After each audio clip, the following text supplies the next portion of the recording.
Very good. So, warm greetings, everybody. My name is Bhante Joe, and today we're going to be talking about the Buddha's meditation topics. But like anything to do with meditation, the most important thing is actually to practice it. So, before we jump in there and start talking about some of the theory behind meditation, let's first jump in and start doing some of the practice. So, we're going to try the most common method of meditation, which is breath meditation. And the Buddha gave primacy to two different meditation topics in the canon. Not primacy in the sense that everybody should do them, but they're the ones that are most often talked about, most often emphasized. One of them is anapanasati or breath meditation. The other is a subha kammatthana. We're not going to do a subha kammatthana now. We'll do some anapanasati. So the important thing to know about anapanasati is often translated as mindfulness of in and out breathing. But actually, the Pali word pana is the same as the Sanskrit word prana. So in other words, prana is not just air. We think of breath. The word breath in the English language means air that comes into the lungs. There's an oxygen exchange and the air goes out. Prana means something different. It includes air, but it's also a kind of energy that goes through the body.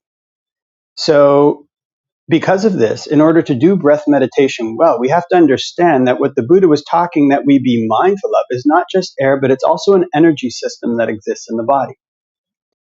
So in the classic sutta describing how to do breath meditation, the Anapanasati Sutta, the Buddha gives different steps. It's kind of learn to breathe in and out long, learn to breathe in and out short. You're always breathing in and out mindfully. Breath is always the centerpiece of what's in your mind. And learn to breathe in and out calming and relaxing the body. Learn to breathe in and out experiencing rapture, experiencing pleasure, contemplating impermanence. There's all these different ways that one can approach breath meditation. So one of the important things to know about that is to do all of these things well. It's not just a matter of adopting them as a technique, but it's a matter of understanding that what we're doing is we're manipulating. We're learning to pay attention to and keep in mind and use basically a system that's already existing in the body. You know, the breath is one of the few things, the few bodily processes that we have conscious control over. Like our heartbeat, you can't control your heartbeat really. You can't control your blood circulation consciously unless somebody's some exceptional meditator. But everybody can control their breath. And we learn that when we control our breath, it affects this energy system, the prana in our body as well. And this is when we learn to control this well, to pay attention to it, we learn how to use it well, we learn that this energy system also affects our mind. It affects our emotions. It affects the way that we think, the clarity with which we think. So our goal in breath meditation, like any other meditation, is not just to master a technique, it's to train our mind. And what are we training our mind for? We're training our mind to grow in wholesome qualities and decline in unwholesome ones.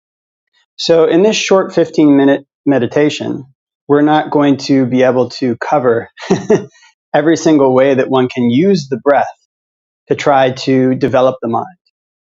But we'll cover some of the basics. One of the basic things is that we learn to use imagination. So we're just going to play a little bit. We'll do breath at the tip of the nose. In learning to calm and relax the body, we also learn to imagine that we can take breath in and out of any part of one's body that one likes. So we'll learn to imagine that we say can breathe in and out from between the eyes. We can breathe in and out from here. And you just think of this in terms of imagination. But with this type of breathing, when breathing this way, it has an effect on the body, and that has an effect on the mind. And it gives us more tools in which we can use breath meditation. It's a way that we can use breath meditation to calm and relax the body. It's a way that we can use breath meditation in such a way that we develop the mind. Because some people, they get headaches or tension when they focus on the nose. Some people find it more comfortable to focus here. Some people more comfortable at the chest. So you can learn about the connection between the body and the mind. There's a lot to say about breath meditation, and maybe we'll talk a little bit more about it. But first, let's jump in there and do some. So that's the main thing to keep in mind, is that we're going to be using imagination.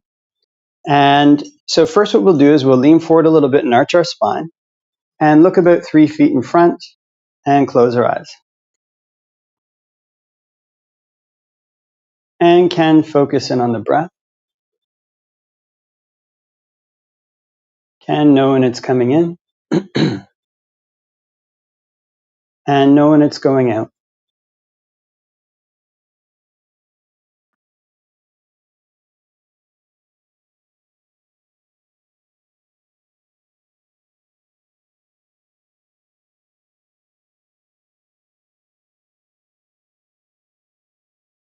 If we breathe in a long breath, can just know I'm breathing in a long breath.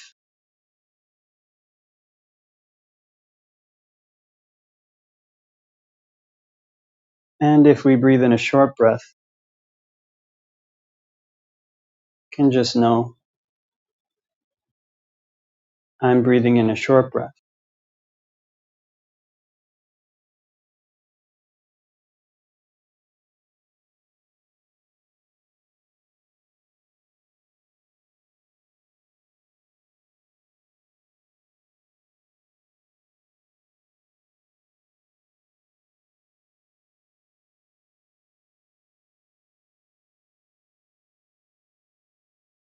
And can focus in on the breath at the tip of the nose.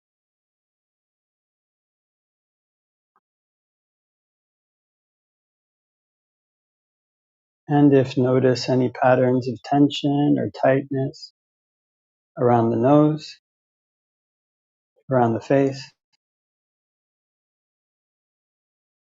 can just let those relax.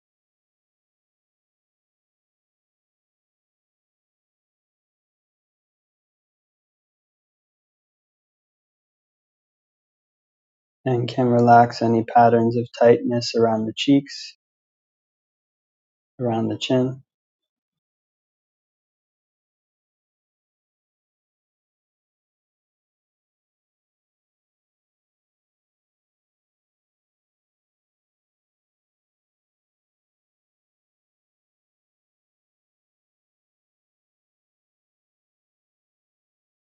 And can practice breathing in and out from this area at the tip of the nose.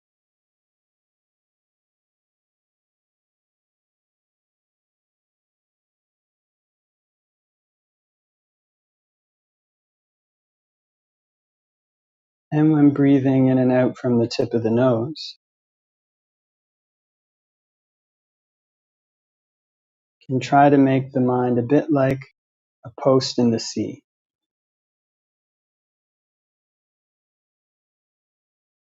And the water comes up over the post, the waves come over the post, onto the beach, and they come back down into the sea. But the post remains where it is.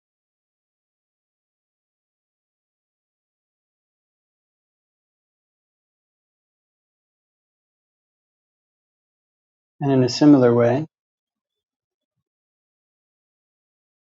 one can make the mind still, knowing when the breath comes in and knowing when the breath goes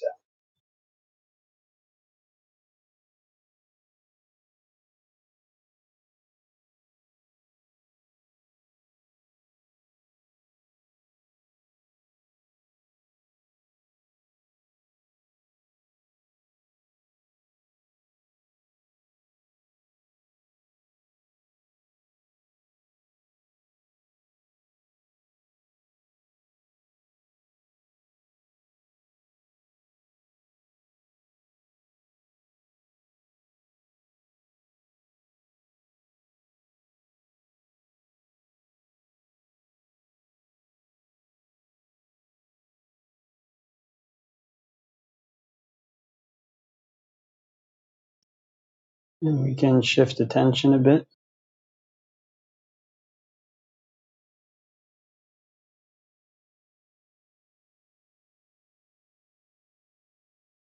This time up to the area between the eyebrows.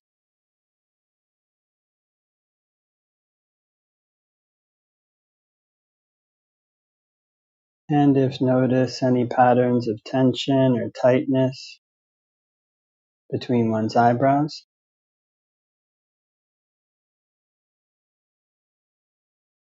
And just let those relax.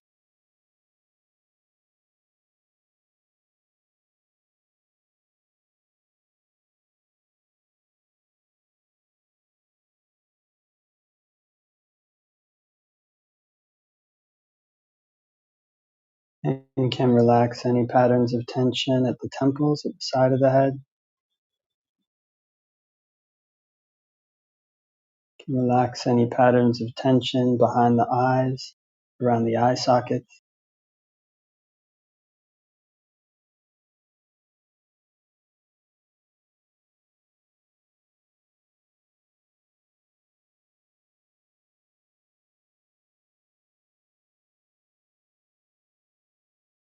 And can practice breathing in and out from this area between the eyebrows.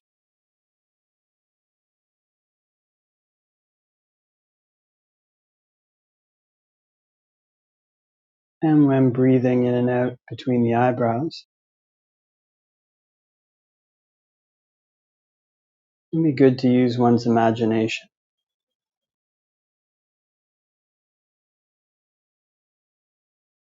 So one can think of the breath not just as air that's coming in and out of the lungs, but like a type of energy that's all around and coursing through one's body.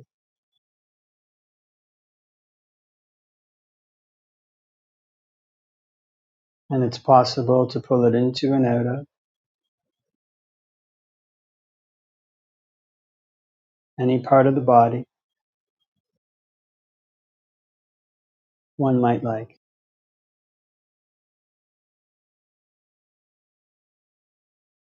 So on the in-breath,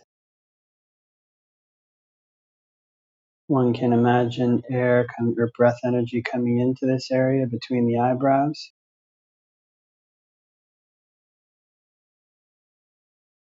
And on the out-breath, one can imagine breath energy exiting from this area between the eyebrows. Almost like there was a little mouth there.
And can shift attention again.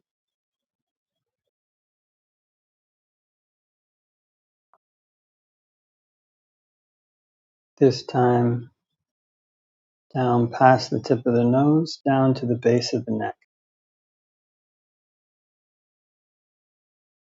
And this is just the area where there's a notch in between the collarbone, or a notch in the center of the collarbone.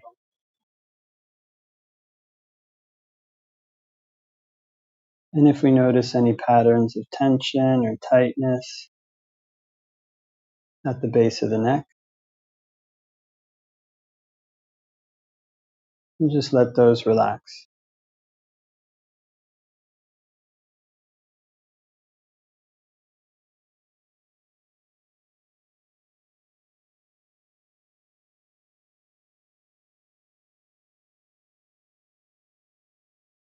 And can relax any patterns of tension on the left side of the neck.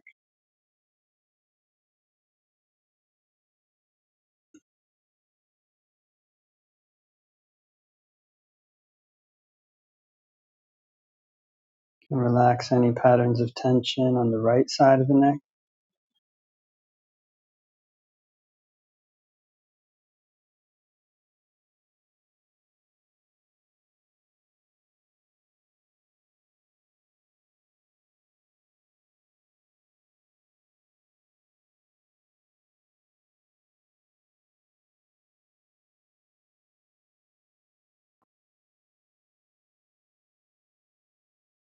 And can practice breathing in and out from this area between the neck, at the center of the neck base, almost like there was a little mouth there.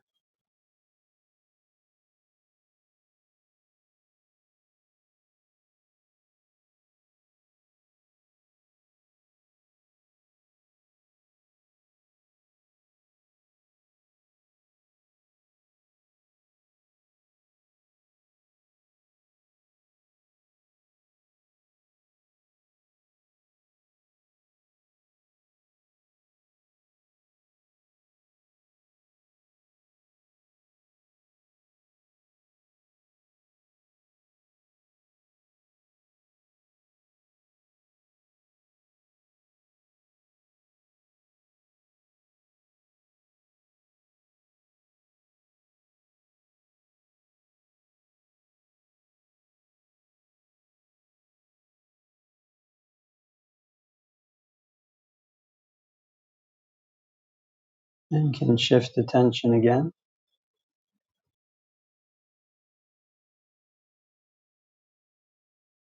this time back up to the tip of the nose.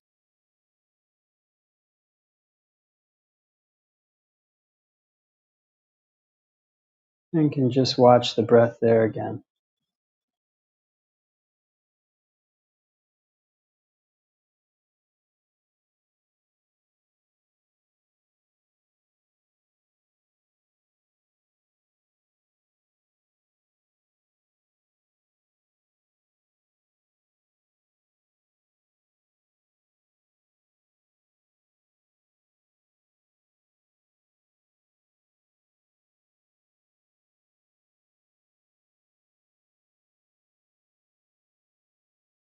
And before we finish meditating,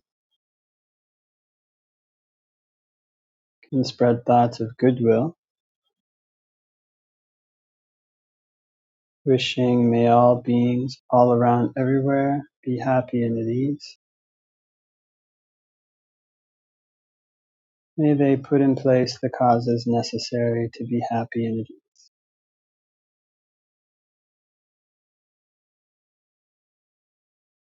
And we can make the mind infinite, can make it unbounded,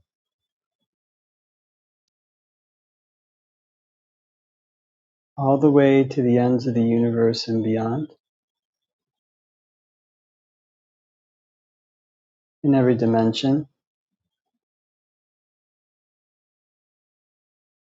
May all beings all around everywhere be happy and at ease.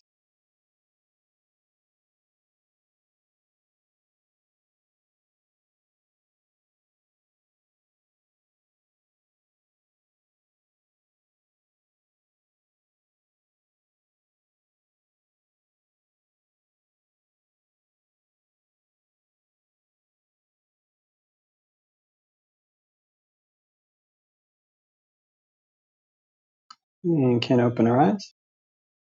And we'll continue with our talk, but first start by paying homage to the Buddha.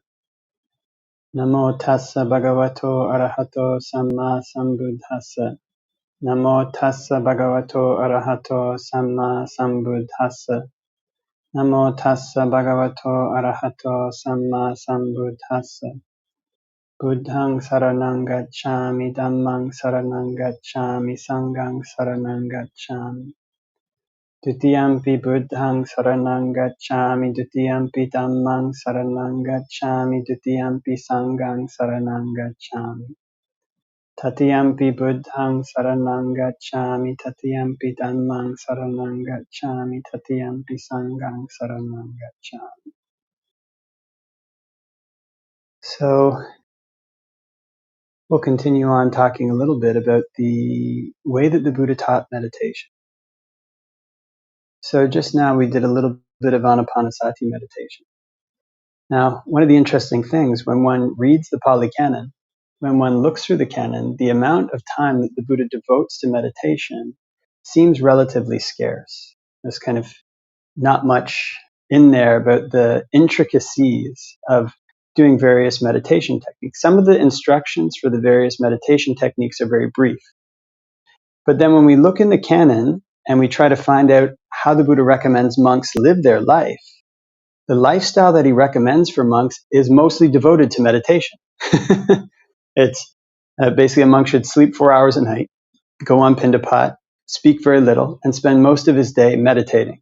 And it also recommends as well, you can also do some teaching, also do some studying, but the bulk of one's day, the majority of one's day, is to be spent on meditation. So in the modern day, through historical circumstances that largely occurred in Burma, meditation techniques have become really, really popular. And there's a reason for this, is because it can give one a lot of certainty. If one thinks, I'm at step A, I should do step B. I'm doing breath meditation, next I should see a nimitta. Or I'm doing breath meditation, next I should have this sensation. When the Buddha gives a simile for the way that, the Buddha gives similes for the way that things work, and he's usually able to he comes up with similes that are excellent and appropriate for everything. The one thing that he said it was basically very difficult to come up with a simile for was how quickly the mind changed. So even the Buddha could not find something in samsara basically to relate to how quickly the mind changes. It's basically the fastest changing thing there is. So in other words, the mind is something very complex. And its complexities in training the mind, you can't encapsulate them in a single technique. And the Buddha uses metaphors for training. He talks about training horses. Sometimes he compares himself to like a trainer, and he can compare himself to a trainer in different ways. And if you're going to train a horse, there's all these different ways you can train it. You think about training even something like a horse. You can't always just use the same technique for every single horse all the time. Right? There's no system of training. Even you train somebody to be a doctor or whatever it might be, there's all these intricacies within that skill set that one has to learn that are not encapsulated in a simple technique. Even putting together IKEA furniture, if anybody's ever tried to do that, sometimes you run into problems that aren't in the manual. So in other words, there's a temptation to view the Buddha's teachings on meditation just as a series of techniques, but when we look through the canon, we don't find techniques there.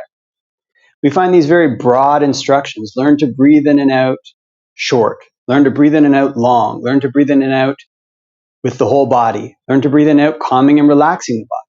When we think about these instructions for anapanasati, there's so many different ways that one can approach it.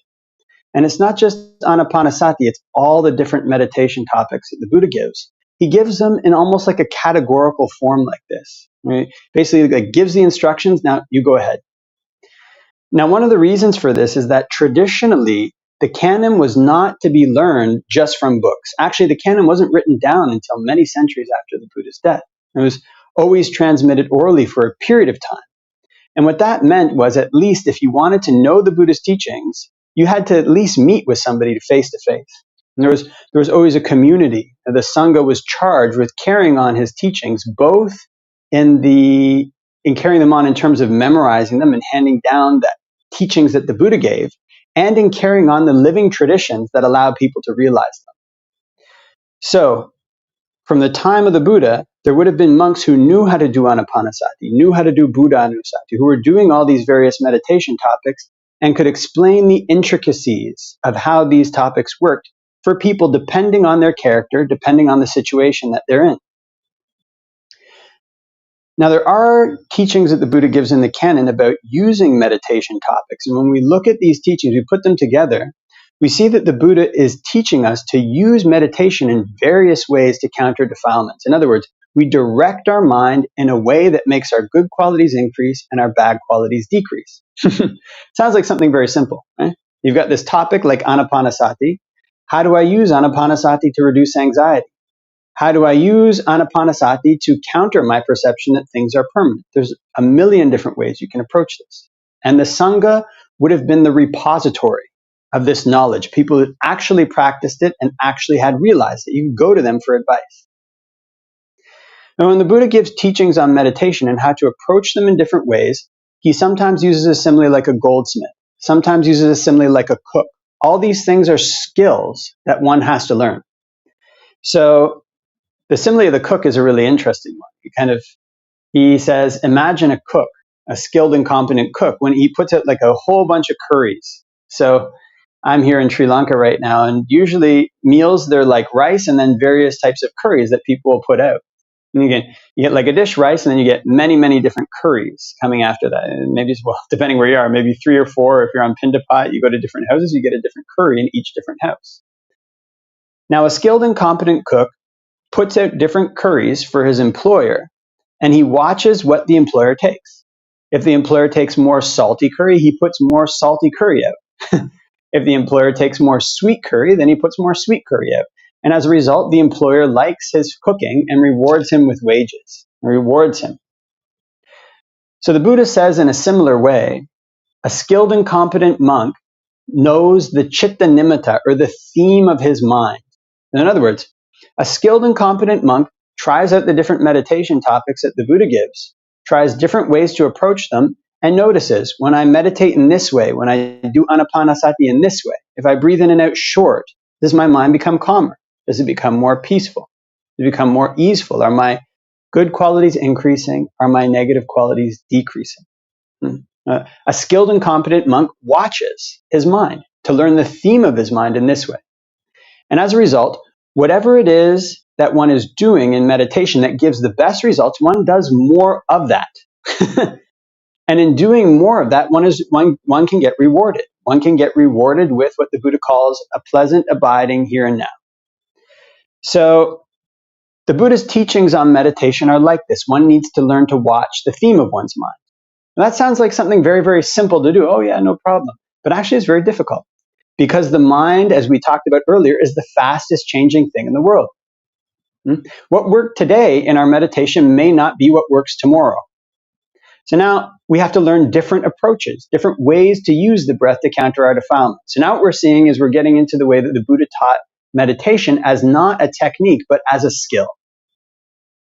All the various metaphors that the Buddha uses for meditation in the well, most of them anyway, basically directed, the ones that I'm aware of, they're like skills. It's you have the similes of the goldsmith, the similes of the cook, similes of archers piercing great masses. He never kind of gives them as really like that. You just do exactly this and exactly this and exactly this. It'll give you the same result every single time. So when a person learns a theme of their mind, they learn how to choose an appropriate meditation topic. They learn to do it well. The mind is something very quickly changing. They have to learn to balance these various conditions that are both in the mind and externally to see how to meditate properly at that time. So you can compare this to like a carpenter. Kind of like if we're putting together IKEA furniture, ideally it will always come out the same. But I've tried to put together IKEA furniture before and it's come out badly. But if you're a skilled carpenter, if you're somebody who really knows how to work with wood, then you can build anything you want, so long as you have the appropriate tools. A skilled carpenter can go and look at a plot of land, and he can say, I can build this type of building here. This type of land has water in it. I'm going to need this kind of foundation. I'm going to need to build it in this way. We're going to build it on stilts maybe because water comes through. Or if it's something very dry, if it's an icy country like Canada, all these different conditions require different types of construction. A skilled carpenter, from his experience, from his knowledge, knows what to do according to the conditions. And it's the same with meditation. So the Buddha gives a simile of a goldsmith. He says, like a goldsmith basically doesn't always, from time to time a goldsmith has to basically heat up the furnace. From time to time they have to sprinkle water on the ornament to let it cool. And from time to time, they just have to watch it. And the Buddha says in a similar way, from time to time, a person has to basically exert the mind. And from time to time, a person has to cool it down. And from time to time, a person has to watch the mind with equanimity. You can't just do one of these things all the time. So it says if you basically just watch all the time, or if a goldsmith basically just watched the furnace all the time, then the gold would cool. If he basically heated it up all the time, then it would burn up. Yeah? And if he sprinkled it with water all the time, then it would, it would be something bad. It wouldn't be able to make the ornament that he has in mind. You get the picture. I'm paraphrasing here. So in a similar way, a person from time to time has to attend to the elements of exertion in their meditation. From time to time, they have to attend to the element of concentration. From time to time, they have to watch the mind with equanimity. And it's kind of just watching how it is. Now, it can be very tempting, again, just to choose one of these approaches. And let's just watch the mind with equanimity. And that should get rid of all my defilements. But again, these things don't work that way. That's not the way that it works in reality. Now, what this means is that meditation, it sounds very complicated, it sounds very difficult if you're looking at it this way, but it's something that becomes very interesting. Yeah? There are all these various skills in the world. They're not impossible to master, but you can encapsulate them in a technique. The beauty of the human mind, the beauty of human psychology and human society is that they're able to encompass this complexity and direct it well towards specific purposes. This is something that humans can do. This is why we have carpenters. This is why we have goldsmiths. And it's why we have meditators, or the reason which we can have meditators. The Society of Carpenters helps people train in carpentry. The Society of Goldsmiths helps people train in making gold ornaments. And ideally, the Sangha is a society that helps people to train in meditation. So to train well in meditation, another thing that the Buddha recommends is that one have what we call a kalyanamitta, a good friend. Yeah, so a good friend is not like a friend in the sense of somebody who one goes out and hangs out with. A good friend is one who gives one good instruction on how to eliminate one's unwholesome qualities and have one's wholesome qualities grow. Now we're talking a little bit, backing this up, about human society and the way it's able to direct people. People are very complex. Their minds are very complex, but it's able to direct people. It's able to channel people and train them. You notice this if you go from different societies, coming from Canada to Sri Lanka, you have to behave in a different way. Society here is different. So in other words, the society here trains you to be a particular way. The society in Canada trains you to be a particular way. Humans are built like this. They're social animals. And so for us to train our mind well, one of the most important things is that we plug into a culture, we plug into a community, we associate with people we admire who can help us bolster these wholesome qualities that we're hoping to develop. So first and foremost is to have this kind of teacher, and have this kalyanamitta when we first begin to meditate. And there's this sutta in the Anguttara Nikaya where the Buddha goes through and he lists all these qualities that leads to increase in wholesome qualities. Then he repeats almost the same list and he says, if you have good friends and companions, then you'll get this good quality. You'll have faith, basically these kind of things as far as I remember. You'll have energy. So this is one of the things for being a successful meditator. It's interesting because you can notice that even if you have friends, you have somebody you look up to, even if you think about this person with respect, whenever you're going to do something, you think, well, what would this person think about that? So having this teacher is a crucial element. Now, how to choose a teacher? Basically, I remember one time I was in Thailand as a young monk, and I went there to this monastery, and the monk was really highly regarded. And I asked him, how should I spend my time here really well? He said, I'll basically spend your whole day meditating, sleep 4 hours. This was his advice to me, in short. And then as I was about to leave, I was like, what advice can you give me some advice for my bhikkhu life in the long term? He said, okay, well, go spend your time in seclusion, but for Vasa, come back and stay with a Kruba Ajahn who has the same charit. Now, those are Thai words. But what it basically means is that you should try to find a teacher who has the same personality as you. Somebody who you basically connect with. So again, we're coming back to this. It seems like something very complex. We've got to find somebody who's going to help us eliminate our defilements. But using the Buddha's metaphor of food, we all know what it's like to meet somebody who we have a connection with, and meet a friend that you have a connection with. Meet, if one is a layperson, one might have a husband or wife that one felt a connection to. And it's the same thing in looking for a spiritual teacher. And we look for this person, and we go around meeting different teachers. There should be this kind of personal connection. We feel comfortable around that person. There's just something about our relationship with them that we like. There's something about our relationship with them that just seems to click right, just seems to click. There's not something you can necessarily explain fully intellectually. When you find a person like this, then you can approach them and ask them for advice about your meditation. And especially, it's important to find somebody who meditates. Because we're saying the mind is something that changes very quickly, but actually there's these principles behind the way that you can train it. So people who are experienced meditators, they can recognize often the very basic ways in which people can really go off in their practice or really get back on track. And these ways are things that are very common to people when they first start to meditate. So finding somebody like this, if we can find somebody that we really connect with, we find somebody who is a skilled and experienced meditator, we can ask them for advice how to meditate. Now, one of the important things to know, we're talking a little bit about choosing a meditation topic initially. It's like this kind of choosing the right kind of food. You feel right. You eat the sweet curry and it feels tasty, and it tastes tasty. It feels good for your body. You eat the salty curry, and the salty curry tastes good for your body. You eat more of that. Now, the Buddha has given many, many different topics of meditation. And you can basically divide these topics more or less into two types. It's a rough division. It's not a division that's found necessarily in the canon, but it's relatively accurate. So on the one hand, you have meditation topics that you can use you're using to just focus on one object, more or less. You're trying to develop a wholesome mind state, more or less on focusing on one object. And these are what you might call samatha meditation objects. In the canon, the word samatha is used as like a quality of mind. It doesn't necessarily apply to these topics. So one of them, anapanasati, you can use that for a samatha topic, just keeping the breath in mind, letting the mind calm down. There's other topics like the 4 Brahma Viharas, metta, karuna, mudita, upekkha.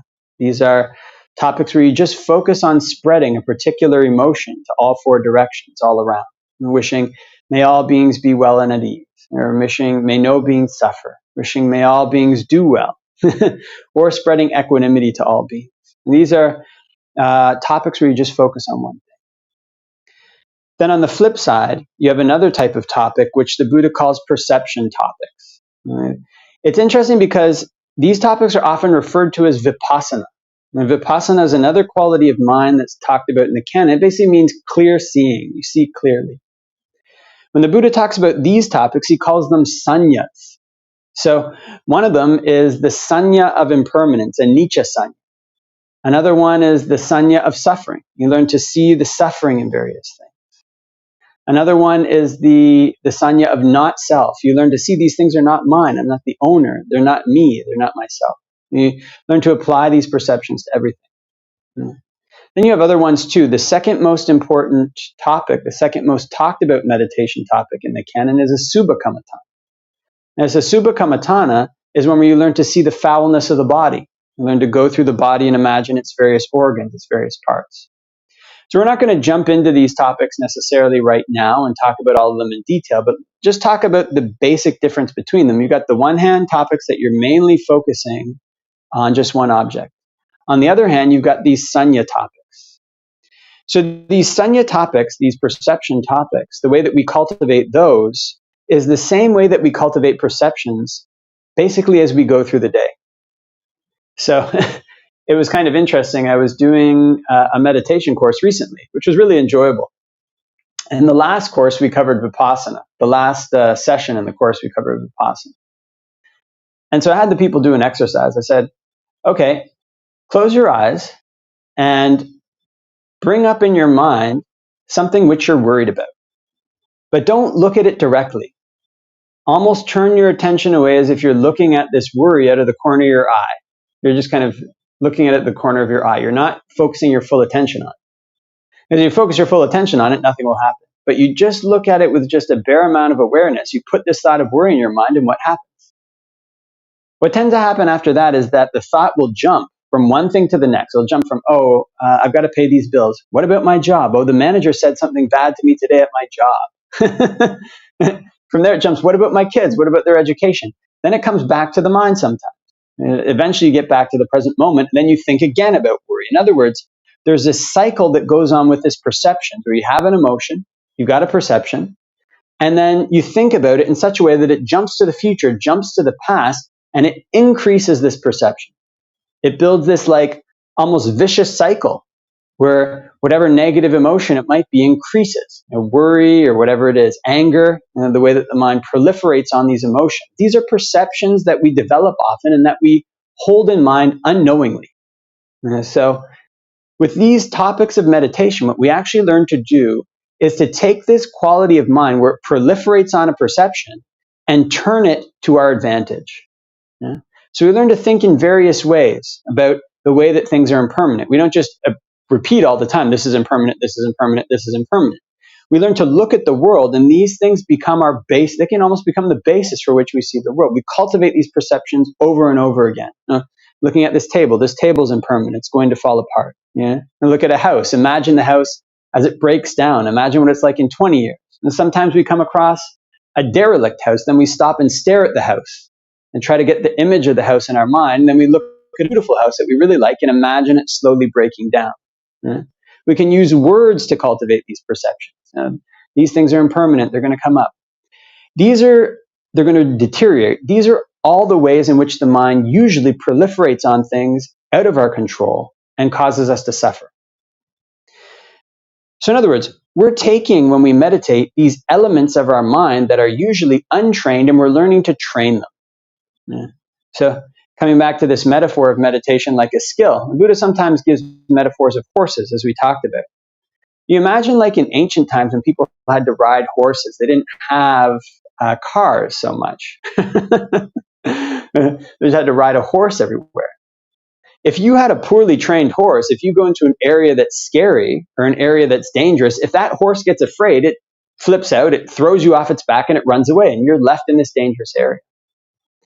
So in a similar way, when our mind is not well trained, if it goes into dangerous places, if it goes into places that are unusual, that are frightening, where things can harm us, then we can lock up.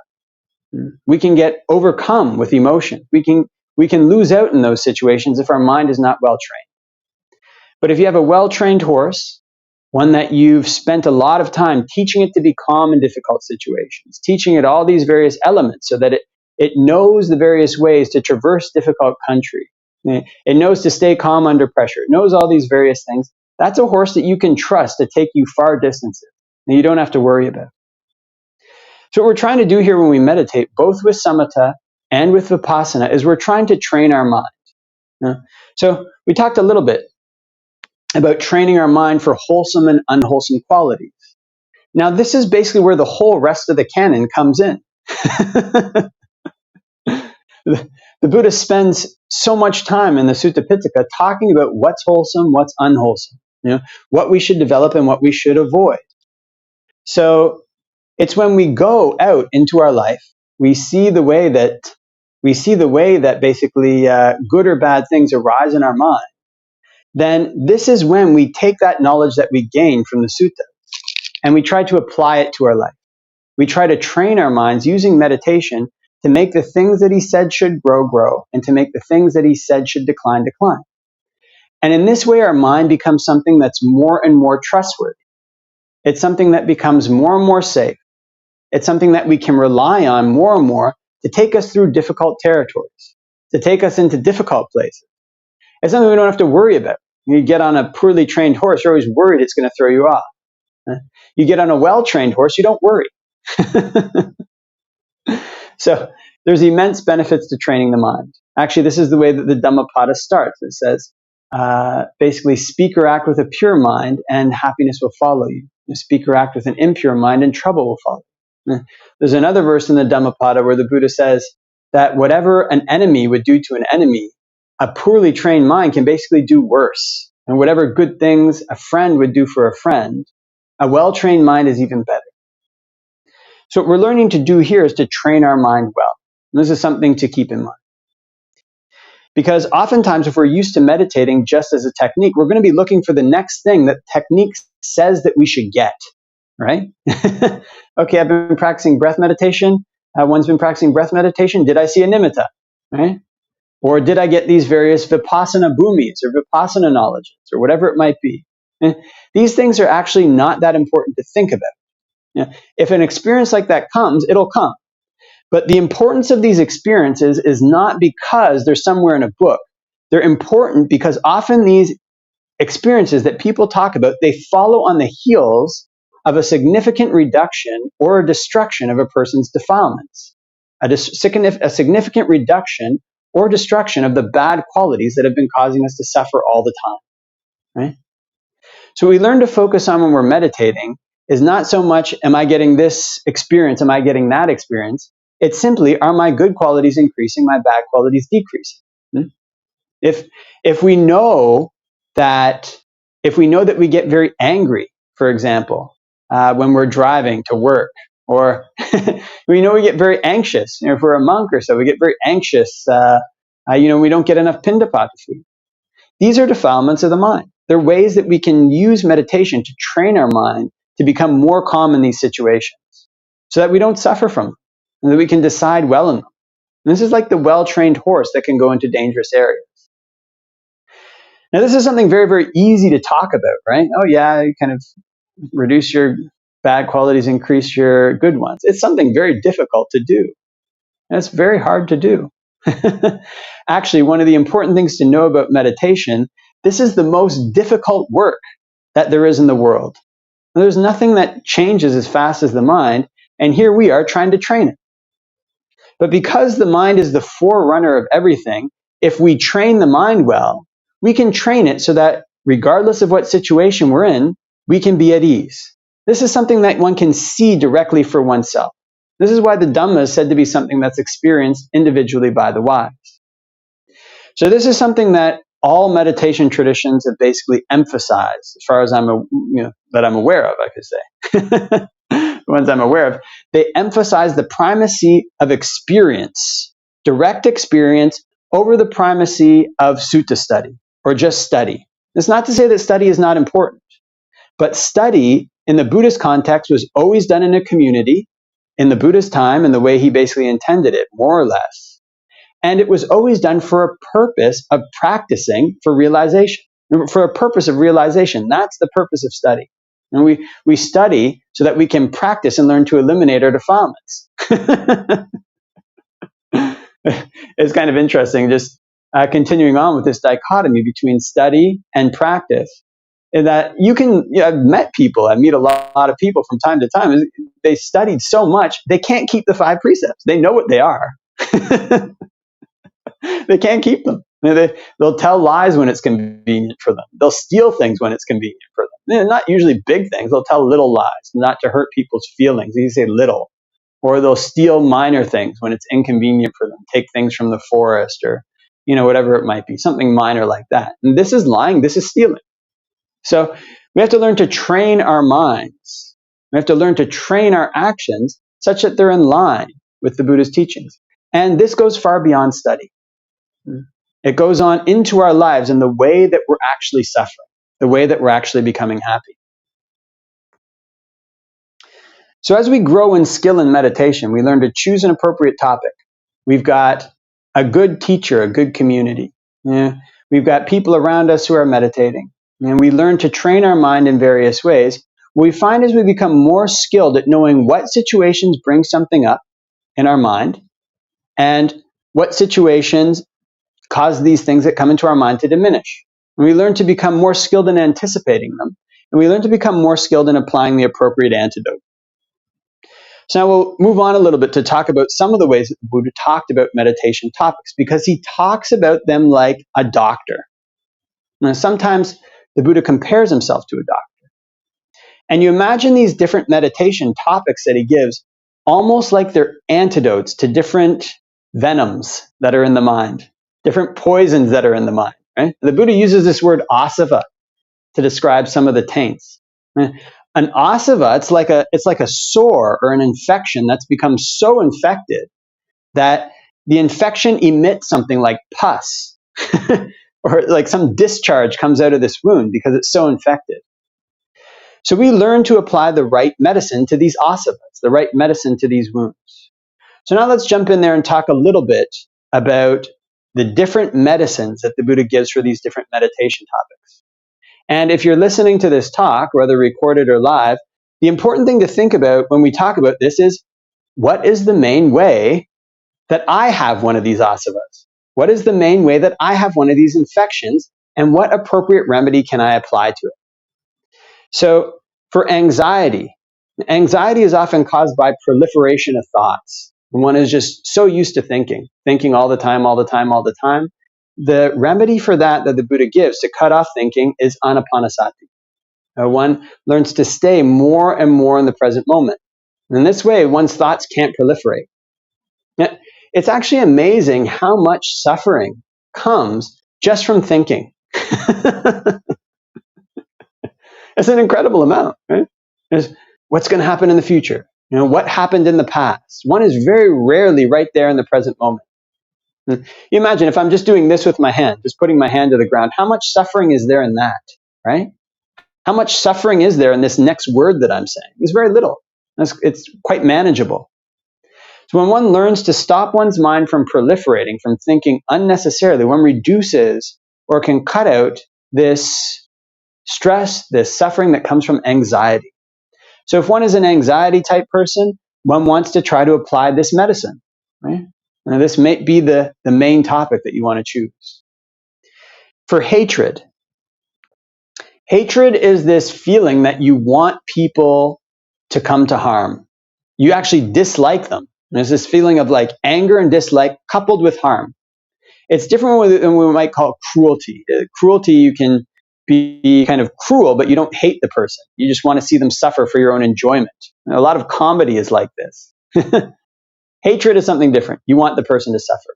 So if one gets angry very often, you ever travel with people in traffic in Western countries, this is where people's anger tends to come out very strongly, kind of at other drivers.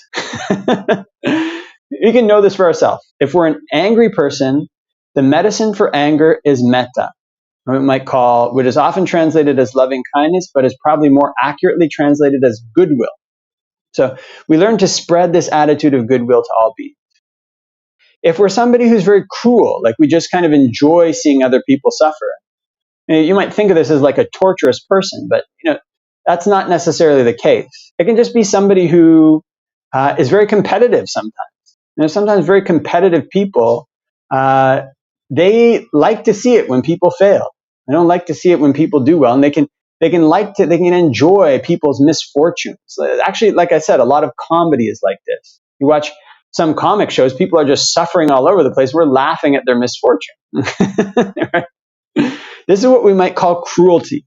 So this kind of antidote to cruelty is learning to spread karuna, or compassion, to all directions. Now, if we're a jealous person, we get very jealous at other people's successes. The antidote to that is learning to spread mudita, or empathetic joy, in all directions to all beings.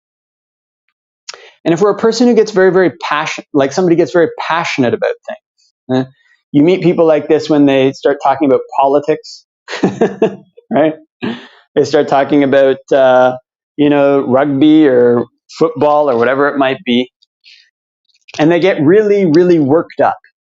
Oh, this politician did this, and this rugby, this guy did, and they just get more and more worked up, more and more worked up, more and more. It comes from this passion. The antidote for that is learning to be equanimous, learning to spread equanimity. So those are some antidotes on the samatha side, where we're just focusing on one topic. The antidote's more on the vipassana side. If one is a person who's like overcome by lust very often, the antidote to that is learning to see the foulness of the different parts of the body. Right? That's one of the ways that one can do it. If one is somebody who is lost in this kind of like joie de vivre, just like celebrating, life too much all the time, partying, one can think of mindfulness of death. Oh, wait a minute. I'm going to die. What's really important for me to do right now? Think about the various ways in which one could die. One can go visit a cemetery and stay in a cemetery, and that'll give one a whole different set of perception. It's kind of funny because people, they often know what's important. They often know what they should do, but they put it off for long periods of time until they get caught with something like a terminal illness, or until they think they're going to die. Then they think, oh, I should really get this done. I should really do this. And they look back on their life, they think, oh, I should have done this. And we don't have to wait till that time, right? You can get swept away in life, swept away with running for the next job, running for the next promotion, one can run for the next whatever it might be, and one totally forgets that one's going to die at all the end of it. So what's really important to do? So keeping mindfulness of death, the mindfulness that I'm mortal, keeping this in mind, cultivating this perception is the antidote. So there's these various antidotes to the obstructions that come into one's mind. And as we already talked about, one has to learn different ways to use them skillfully so that they counter the particular defilements that are there at that time. So now let's jump a little bit more into some of these topics so that people who have this particular defilement can get a few kind of approaches to try to work with it. But all the time we keep in mind that basically these are not techniques. It's something, these approaches may work for 4, 5, 6, 10 days, for a month, for a year, and then they might stop working when the conditions in a person's mind changes. So one has to learn to tweak them. So let's jump in there, get a little bit deeper into Anapanasati and talk about how one can use it. So the body has this energy system in it. It's not recognized by modern Western science, but I think it's well recognized in Eastern medical science, Eastern medical philosophy. They call it qi in Chinese, they call it ki, or ki in Chinese, and prana in the Indian systems. We learn to get familiar with the way that the breath flows through the body. You can start to see the way that emotions affect the breath, the way that emotions affect tension in the body, the way that mind states affect one's breath, the way that mind states affect tension in the body. And if one can learn to do this, then one can learn to manipulate the way that one breathes. One can learn to manipulate the way one holds tensions in one's body, and in turn that will flip back and manipulate the emotion. It manipulates the thoughts too. This is one approach that one can learn to use. If you get very anxious, watch the way that one can watch the way one breathes when one is anxious. What's it like? And what's the tension in the body like? And what's the energy in the body like? And then when you're calm, when a person is feeling calm, watch how the breath is at that time. What's the energy like? What's the body like? Is it tense? Is it relaxed? Now, once you've gotten this in mind, then the next time you're anxious, change the way that you breathe so that it's the same as the way that you breathe when you're calm. And watch what happens to the mind. Now, this is one approach that you can use. So, with metta, if a person is suffering from hatred a lot, then one of the important things to know with spreading this metta is that it doesn't mean that you have to fall in love with everybody. If we're spreading metta to all directions, we want to eliminate hatred, it doesn't necessarily mean you're going to start to love the people that you don't get along with. Actually, for monks, there's this chant that we do where we spread metta to snakes, and then we ask them to leave.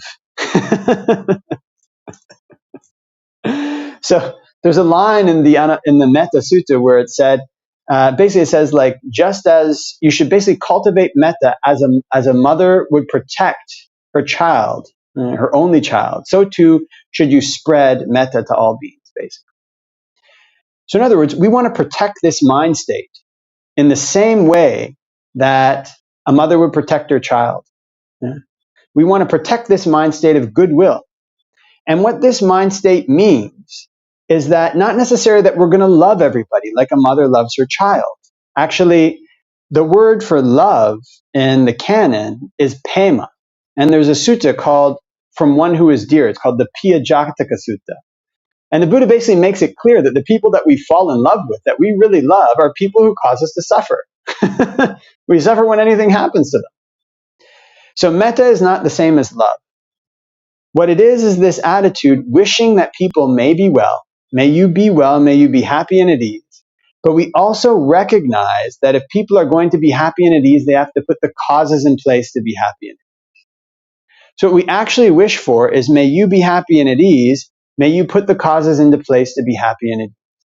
Now this is something very practical, because you can wish this for somebody you don't like. If you don't like Donald Trump, you can still wish, may you be happy and at ease, may you put the causes into place to be happy and at ease. It eliminates hatred for that person. But it doesn't necessarily eliminate the fact that there's some people, just because of our personalities, that we won't mesh well with. But we still don't wish bad things for them. We don't want harm to come to them. So this spreading of metta is something very, very practical. Now for the Vipassana topics, let's flip over a bit. So I'm going to jump through the other Brahma Viharas that we did, because we're running out of time a little bit. But just to delve a little bit deeper into some of the Vipassana topics. So to get deeper into these, to learn different approaches to these, you can understand that there's basically two ways that one can conceive of the mind making perceptions. On the one hand, it uses words. Whatever the language one is in, you can see this, one thinks in that language, the words can come up. This is going to happen, this happened, this is this, I'm doing this, this thing. The other way that the mind does things is it uses images. There may be more ways in this too, combinations of them and sounds. We can just say like images as a category that covers the experience. It's sometimes primarily visual, but maybe sounds come in, maybe sights and smells come in. So in these ways, one cultivates perceptions. One, for example, let's use a bad perception. One is worried about the future, worried about one's job. One might sometimes think, oh my gosh, what am I going to do if I get fired? That thought as a word comes into one's head. Then one might have an image of like one's family on the street or whatever it might be. This is the way that the mind cultivates perceptions. So we can learn to turn these perceptions on their head using these two ways. If it's a perception of anxiety, it's a perception like, this house is my house, this family is my family, and we're suffering whenever that doesn't work out that way. We learn to think, we learn to speak to ourselves, to talk to ourselves in ways that are to the opposite. Wait a minute, this house isn't mine. And look at the crack in the wall. Obviously it's changing. I mean, I can patch it up, but it's made of materials that are impermanent. It's going to stop. It's going to fall apart eventually. Also, I have a mortgage, so maybe this house isn't totally mine. It belongs to the bank. The bank can take it away. I don't own this house. What this can do is it can pull the mind back from these things that we really love, but that cause us to suffer when they change. This is the verbal aspect. We can also use it visually. Right? So if it's our house, we're just using the house as an example. Talking about how it's not mine, it's not myself. We can just imagine the house falling apart, right? Doing this skillfully, right? We can imagine that we get too sick to live in the house and it has to be sold.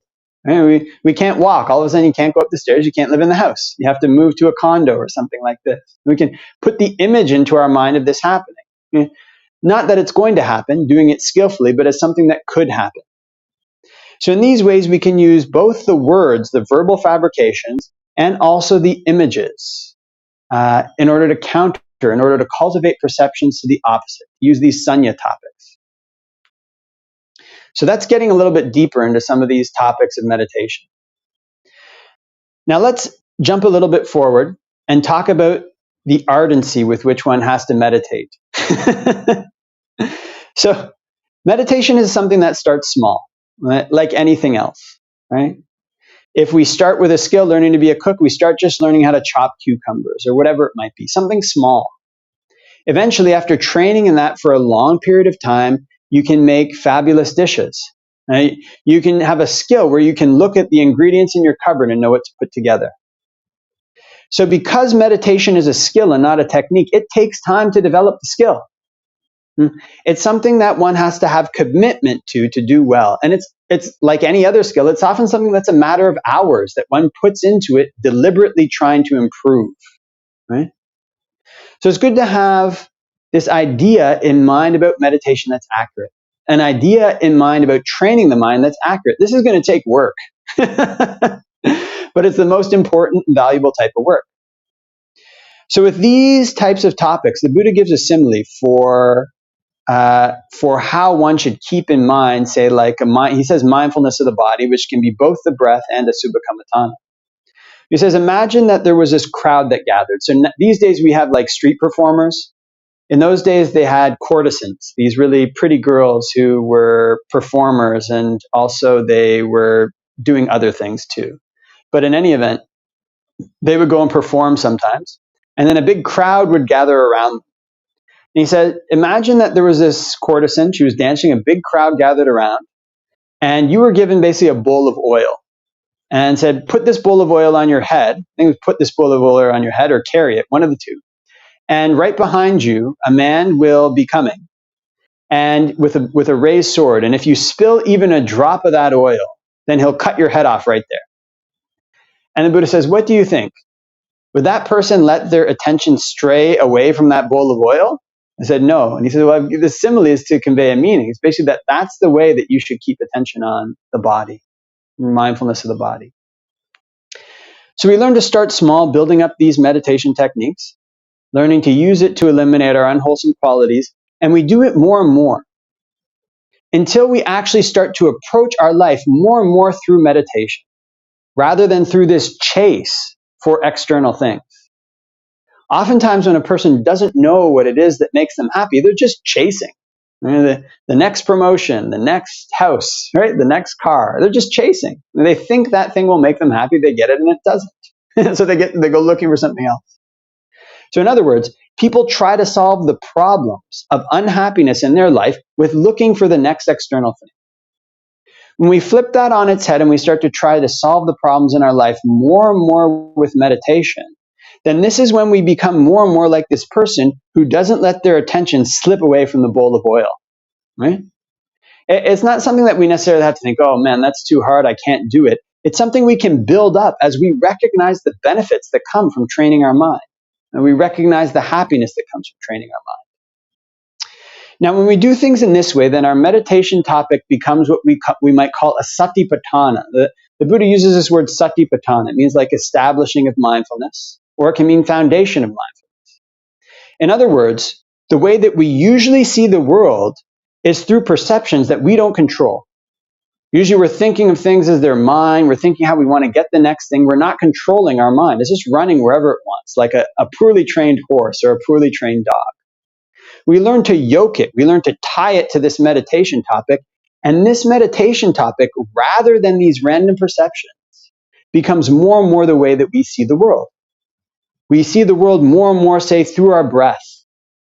How is the world affecting my breath? Right? And how is my breath affecting my mind? Right? We see the world more and more in this way. And what this means is that our world, the way that we're actually living, becomes more and more under our control. Right? We can't control the things external to us. When we're launching out to them, and that's what's important to us, that's our world. But when our world is our meditation topic, when we use this to solve our problems, this becomes more and more our world. That's the world that we live in. Right?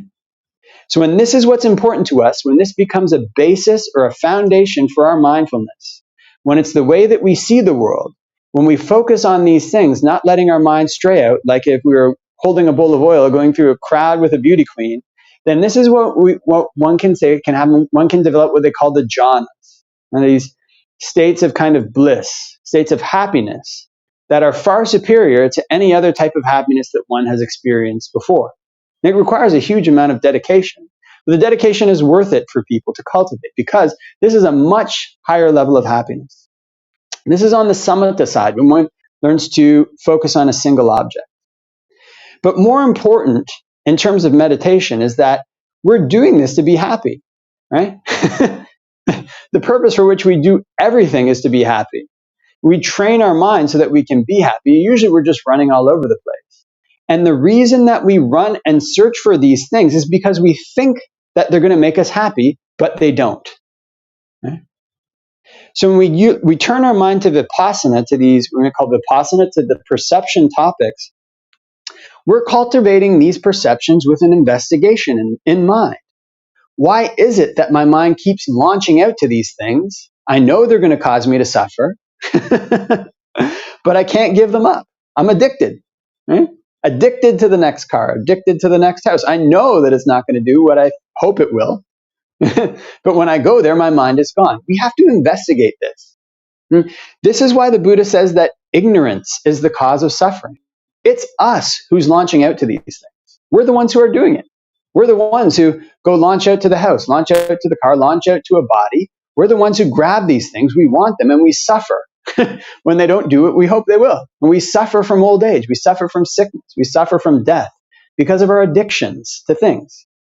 We're addicted to these things because we don't see them properly. We don't see them clearly because, as we talked about, going through the day, although we might know intellectually from reading a book that all phenomena are not self, all phenomena are suffering, right? All phenomena are impermanent, when we go through our day, when we're not mindful, when we don't have a satipatthana, we're thinking the opposite. The perceptions that we cultivate just going through our day are the opposite. We're cultivating perceptions all the time. Oh, this house is great. It's permanent. It's mine. I'm going to do this with it in 10 years. I'm going to do this with it in 20 years. Oh, my body, I really, the body's really great. I'm going to do this with my body in 10 years and 20 years. I did this with it in the past. These are perceptions that the body's permanent, that it's mine, that it's desirable. These are perceptions that the house is mine. It's permanent. It's desirable. We're thinking about what we're going to do with it. We cultivate these perceptions. So we learn to take these perceptions on and cultivate the opposite so that our mind detaches from these things. The word upadana, it both means clinging, and we cling to things, but we're also sustained by them. We feed on these things. We're addicted to them. So we learn to cultivate vipassana to break our addictions. And we get this joy or pleasure that we get from focusing on one thing. And from the jhanas, one can get the joy or pleasure from the jhanas. But we also learn to use that joy or pleasure to look clearly at things, to see clearly where one is creating perceptions, and to see clearly how one is creating perceptions that cause one to suffer, and why one is addicted to these things, so that one can let them go. So the Buddhist path of meditation is something very, very practical. Right? It's a training. We're training our mind for happiness. We start by training it to eliminate our bad qualities and develop good ones. We move on to train our minds to try to develop the jhanas. And finally, we learn to train our minds to see clearly so that we can give up our addictions to things that cause us to suffer. We can give up our clinging, our upadana, not just to our house, to our car, but to everything, to samsara itself. Because this is why we suffer. We cultivate perceptions to the opposite. We think samsara is a great place to be. We don't see what it's like in that moment. So meditation can go very deep in this way. It doesn't go deep necessarily in the sense that we're going to see big Abhidhamma terms, that we're going to see cetasikas and mind moments, that we're going to learn the way that the world evolves and devolves, that all these things are, these things that are in the books that are not from the Buddhist teachings, that we're going to get some big insights into them. What we're going to do if we train our minds is to get insights into what causes us to suffer and how to let it go. And there's nothing more important than that. This is the highest goal of Buddhist teachings, is to eliminate our own suffering.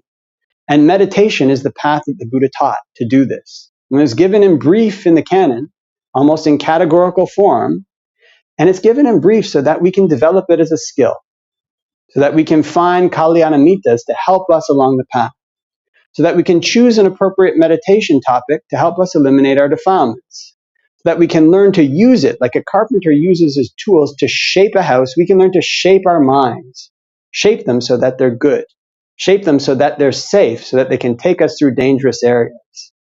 But at the end of it all, we learn to let go even of the things that we've been shaping, even of things that are conditioned, because whatever we grasp onto that's conditioned will cause us to suffer. And we learn to train our mind to let go of these addictions so that we can find something better, so that we can find a peace that doesn't depend on conditions. And this is the aim of the Buddhist teachings. It's available all the time, at any stage in the Buddhist dispensation, to whoever wants to train their mind for it, whoever wants to practice for it. And this is why it's most important that we do this work ourselves. It's much, much more important than reading the books, training our mind for a happiness that doesn't change. Okay, so leave that for reflection. That's been about an hour and 15 minutes, and I think we're going to try to go for an hour and a half total. And I think we're going to chat a bit about if there's any questions. I could try to answer questions. But if there's no questions, that's also fine. So please post your questions in the comments section.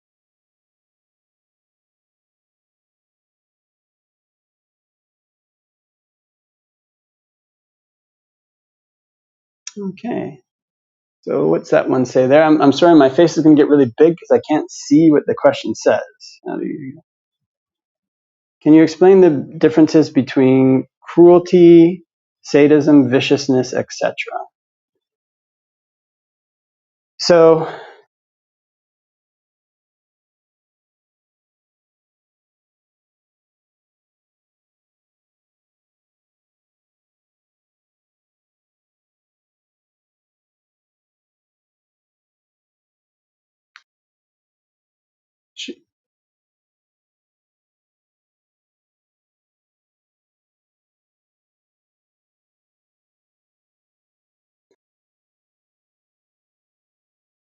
sure. So again, it's not just the face that we had a limited amount of time to do meditation today. So I only went around the face, but actually you want to go through and one wants to go through and learn to relax the whole body. So this is part of the instructions in the Anapanasati Sutta, to learn to breathe in and out, relaxing the body. So the reason that we relax the body is because actually thoughts travel or are lodged in patterns of tension in the body. So if you talk to massage therapists or talk to different people, they sometimes tell you stories, like they'd be massaging some pattern of tension in a person's body that they couldn't get rid of, and all of a sudden when it released, some memory came up. So what we're trying to do basically is to get our mind to focus on a single object, and to do that, basically the body needs to become more and more relaxed. It's because the way that we direct energy, the way that we direct thoughts, like I said, there's this energy system in the body. That energy system, or the way that we direct thoughts, is also bound up with the body. So this is something that can become very obvious to meditators as they meditate. That patterns of tension in the body are associated with thoughts. So as we were chatting a bit about, when we learn to manipulate these things with the breath, with the body, we also manipulate emotions and thoughts. So if a person finds it comfortable, if they find it effective to go through these patterns of tension in the body and relax them, if they get some kind of calmness from that, or if they find some interesting things, I relax this pattern here, I've always got this tension in my chest, or sometimes people always have tension in a particular part of their body. When they learn to relax it, they can find that it's somehow associated with emotions that they have, or whatever it might be. So if they find that helpful, they can take that approach. Another type of person, there's a type of person who basically can't feel their body at all. There are these types of people. And when they meditate, they tend to get images more than other people. So for that type of person, maybe just focusing on the touch point at the nose or whatever it might be is fine. Again, with meditation, the main thing we want to watch is this increasing my good qualities and decreasing my unwholesome ones. But if we are just focusing on this touch point of the breath at the nose, if you're finding that you're getting stuck and your meditation isn't going anywhere, that's when you might want to try out these other things that are in the Anapanasati Sutta. Learning to calm and relax the body, learning to breathe in and out long, learning to breathe in and out with the entire body. So that's the long and short of it. It's fine as long as you find that you're progressing. Okay, so what was the next question? I think you said there was another question there.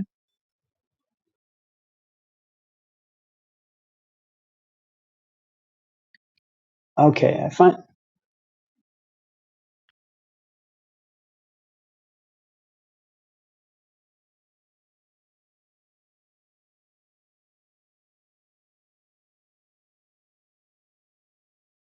Yes, so.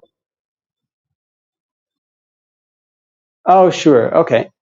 So yes, basically what's translated as, you have like hatred and what's also called the intention to harm in the canon. And those two intentions, what's basically called the intention to harm, and hatred, are different. Hatred is basically this emotion of like dislike, and coupled with wanting that person to, to meet with harm. The intention of harming, you don't necessarily dislike the person, but you enjoy seeing that person suffer, right? Hatred is a different emotion. They're two different emotions. So if you spread metta, if you wish may all beings be well, sometimes this emotion of harming, their cruelty, can still come up. It's this delight in people's suffering. So as I was saying, a lot of the time comedy is like this. You just watch most of the comedy shows. Terrible things are happening to people. And it's like very funny, right? So that can come up in a person's meditation.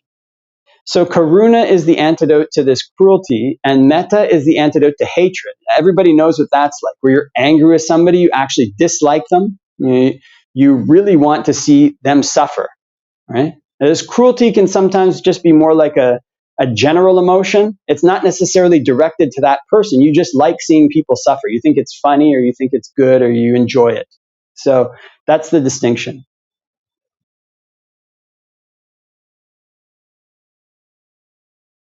Okay. So is there any more? Was there any more questions? Okay, great.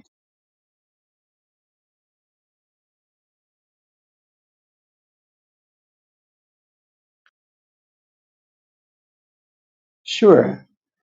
So I think basically we've said it all. Just chatted about meditation for quite some time. And as I said at the end of the talk, the most important thing to do is to practice. So I hope that whoever listened to this talk, or listens to it online, or listens to it later, that it's an aid, that the Buddhist teachings are an aid in your practice. And I hope that your practice leads to the highest goal, which is nibbana, or the end of suffering. Okay. We have one more question. So I won't repeat the closing, but I'll answer this question. When we practice meditation, do we perform metta simultaneously or before/after? So you can do either. I mean, it's good to, the way that I was taught meditation is you usually close with metta. You can also open with it. You don't have to. It's just nice to have this attitude of goodwill towards all beings. It's just a nice feeling. So it can keep the meditation from becoming a little bit too dry, or say like too focused on oneself. Although all meditation topics are related to oneself, but you can do it before or after, as you like. Just experiment and see what you like. But you'll be doing it all the time, or mostly, if you try out metta and you find that it's like a suitable topic for you, like eating food that tastes good. And then you know that that food is the right food for you. If you try out metta and it just feels like this topic that really clicks, like meeting a person that you like eating food that you like, then that's probably a good one for you to basically do most of the time. You might have a few other ones that you bring in for other defilements, but if that's your main topic, then you would just do it all the time. So again, as to whether or not to do it before, do it after, do it during, do it all the time, the litmus test is whether your good qualities are increasing and your bad qualities are decreasing. Whether it feels right. And if you have a meditation teacher that you're working with, they'll know you well, and they'll be able to help guide you, or help give you pointers or suggestions in that. Okay. So is there any more questions? Okay, so going once, going twice. Okay, so we can finish there's one more. Oh, how do we enjoy meditation? Okay, here we go. Okay, we've got one more.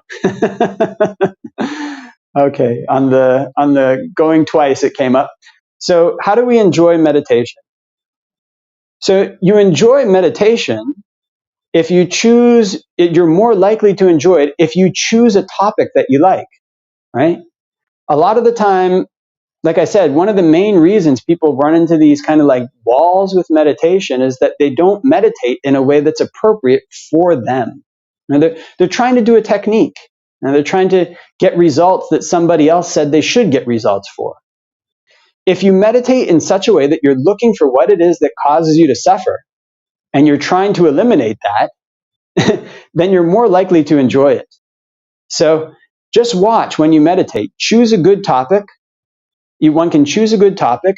One can keep in mind, why am I suffering? What is it that's making me suffer? Is it anxiety? Is it anger? Is it like sloth? Am I getting really, really depressed? What is it that's making me suffer?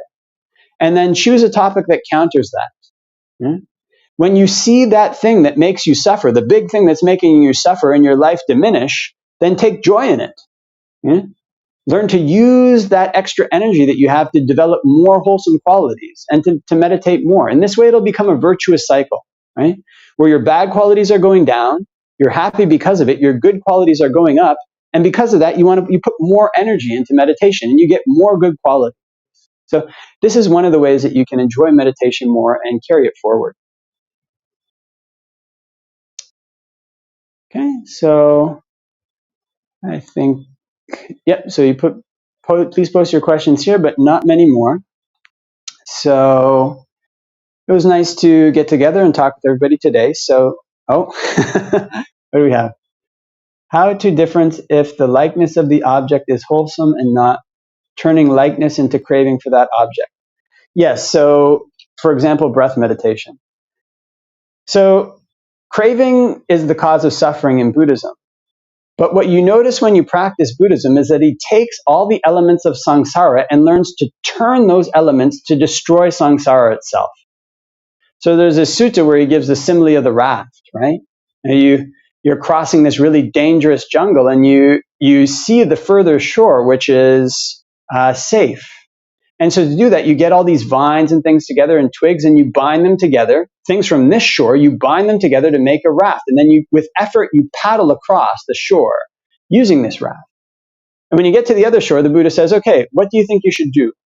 When you get to the other shore, would an astute person take the raft and carry it around on its head? No, he'd leave the raft there. It's done its work. So in the same way, we don't eliminate craving by just thinking I shouldn't crave. The mind works on a process of addictions, right? You can think of it this way. We're addicted to things that we know make us suffer. So if you've ever given up an addiction, what you do when you give it up is you replace it with a less powerful one. When the cravings come up, you replace that with something that's less harmful. If you're used to eating junk food, you replace it with exercise, maybe, right? It's still an addiction, but it's a more wholesome one. So our taking these things, the vines and reeds, and binding them into the raft, these are the elements of samsara, like our breath, the 4 elements, like metta. These are conditioned things. We bind them together. We know that we're suffering, so we have a desire to get out. This is a type of craving, right? We bind the raft together, and then we paddle. We make an effort to cross to the further shore. This also requires desire and effort. It's only when we get to the further shore that we let go of the raft. So in other words, we develop craving for breath meditation, right? We develop craving for wholesome states, but it's only when we've gotten rid of all of our other addictions that we turn our mind to those addictions, to the Dhamma addictions themselves. And there's suttas where the Buddha talks about things like this, where a person, their mind doesn't launch to Nibbana because of Dhamma delight. They're delighting in the Dhamma, right? So you can see here what we're doing is we're turning more of our cravings towards the Dhamma. And then it's only when you're about to become an arahant that when you let go of the Dhamma itself. So not something to necessarily worry about at the beginning of one's meditation, is this craving or not. Think of it as replacing unwholesome addictions with a more wholesome one. I mean, the breath is not, craving for the breath and focusing on the breath will not harm anybody. If you can develop happiness through focusing on your breath, you're going to become much more of an independent person. That will benefit other people. It's still conditioned, but it's only when you've let go of your addictions to everything else that you can turn your mind to the addictions of the Dhamma. So don't worry about it. This kind of addiction is generally called chanda in the canon. It's a good thing. Okay, So was there any more questions? Okay.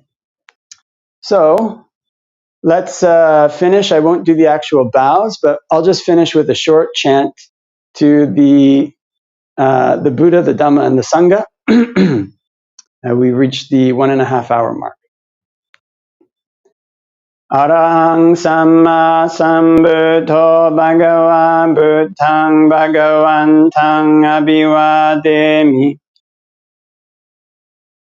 Swakato Bhagavata Dhammo Dhammang Namasami Supatipanno Bhagavato Sāvaka Sangho Sanghang Namami. Okay. Very good. So it was nice to meet with everybody and meditate with you. Those were a lot of good questions. So I think for the third time, I wish you all the best with your meditation practice. And with that, we can maybe end the session, no?